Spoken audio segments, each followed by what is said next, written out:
সকলেই খাতা মূল্যায়ন করতে চায়, মানে আমাকে আবার 20 লক্ষ শিক্ষার্থীর খাতা প্রত্যেকটাই দেখতে হবে। আমার তুষ্টতে জনগণের কিছু আসে যায় না।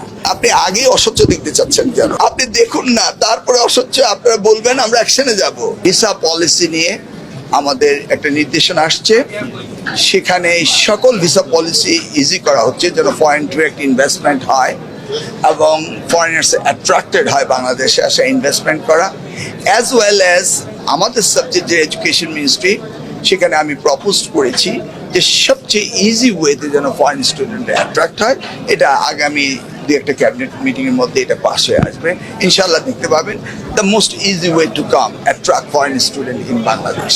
আমাদের যারা যারা বিভিন্ন দূর দূরান্তে পোস্টিং রয়েছে সেটা ট্রান্সফারের ব্যবস্থা আমরা আশা করছি আজকালের মধ্যেই সেটা শুরু করতে যাচ্ছি, ট্রান্সফারের বিষয়টা। তারপর আমরা নিউ রিক্রুটমেন্টের দিকে যাচ্ছি। আমাদের স্কুলে, গভর্নমেন্ট স্কুলে রিক্রুটমেন্ট পিছিয়ে আছে, সেটার জন্য আমরা পিএসসির সাথে we are keep on connecting with them, এবং কিছু কিছু করে পাচ্ছি। আমাদের কলেজের শিক্ষক স্বল্পতা রয়েছে, সেটাকেও আমরা অ্যাড্রেস করছি। আমরা তো একটা পপুলেটেড কান্ট্রি, আমাদের এক্সপোর্টেবল আইটেমই হচ্ছে হিউম্যান বিং। সো আমরা এটা যত বেশি এক্সপোর্ট করতে পারি তত বেশি আমরা আর্ন করব। আমাদের সবচেয়ে বেশি টার্গেট করতে হবে যে এই হিউম্যান ক্যাপিটাল ডেভেলপমেন্ট করা, এটা হচ্ছে আমাদের মূল টার্গেট। এখন এই গ্লোবাল ভিলেজে কে কোথায় থাকবে না থাকবে ডাজন্ট ম্যাটার। আমরা we can communicate, we can share our intellectuality in the global village. আমাদের স্মার্ট বয়রা বাইরে গিয়ে গ্লোবাল ভিলেজে থাকবে অ্যান্ড আমরা তার benefit পাবোই। This is a good way to address. আমরা expatriate পাঠানোর কথা চিন্তা করছি কেন? To earn more remittance. It's the same concept. We'll lead the whole world. As I said, আমাদের দেশের জনসংখ্যা বেড়ে যাচ্ছে এবং এটাকে শিক্ষায় কাজে লাগালে আমরা সবচেয়ে উন্নত জাতি হতে পারবো। বিকজ এটা তো অন্য জায়গায় ডিক্লাইনিং, এমপির ভুক্ত নয়, পাবলিক স্কুল কলেজ মাদ্রাসার টিচার ট্রান্সফার যেটা আটকে আছে গত 20 বছর ধরে, এটা হলে পরে স্বচ্ছতা দেখবেন। আপনি আগেই অস্বচ্ছ দেখতে চাচ্ছেন কেন? আপনি দেখুন না, তারপরে অস্বচ্ছ আপনারা বলবেন আমরা অ্যাকশনে যাব। আপনাদের জাতির বিবেক, let us take initiative, then you can decide খাতা পুনর্মূল্যায়ন করা যাবে।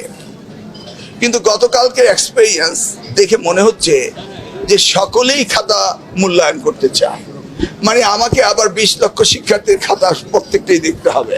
ইট ইজ কোয়াইট ইম্পসিবল। অতএব আমরা একটা নীতিমালা তৈরি করব কোন ধরনের খাতাগুলো রি এক্সামিন হতে পারে। আপনি জিপিএ গোল্ডেন প্লাস পাওয়ার পরও আপনি রি এক্সামিন করতে যাচ্ছেন, কারণ mark also added in your future educational step, যেটা আমাদের জন্য ইউজফুল, এটাকে আমরা মিসইউজ করতে পারি না। এই যে 12 লক্ষের উপর অ্যাপ্লিকেন্ট পড়ে গিয়েছে এবং এদেরকে অ্যাড্রেস করে তারপর আবার আমাকে কলেজগুলোতে অ্যাডমিশন দিতে হবে, তাহলে it will take a long time.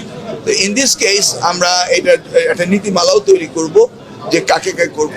আপাতত যারা অ্যাপ্লিকেশন করেছে তারা কিন্তু ওই ডেভলিউশন শিট আর নিরীক্ষার জন্য করেছে, আর আমরা ওগুলিকে অ্যাড্রেস করব যেগুলি সিভিয়ারলি প্রবলেম। আর এটা আমরা দুটি কারণে অ্যাড্রেস করতে চাই। সেটি হচ্ছে যে আমরা এক্সামিনার যারা আছে তাদের সম্পর্কে আমাদের একটা ধারণা হবে, আর দে কোয়ালিফাইড, তারা কি ঠিক মতো খাতা দেখছে কিনা, আন্ডার মার্কিং করছে কিনা, ওভার মার্কিং করছে কিনা, তাদেরকে অ্যাড্রেস করতে হবে এবং তাদেরকে ট্রেনিংয়ের ব্যবস্থা করতে হবে। বললেই হবে না, ট্রেনিংয়ের ব্যবস্থা করতে হবে। So as a whole it's a huge task. আত্মতৃপ্তি পাওয়ার সময় তখনই আসবে যখন এর ফলাফল আমরা ভোগ করতে পারবো। কাজ করে যাচ্ছি, কাজ করতে হবে, করব, এবং জনগণ সেই রায় দিবে কতটা তুষ্ট জনগণ হয়েছে। আমার তুষ্টতে জনগণের কিছু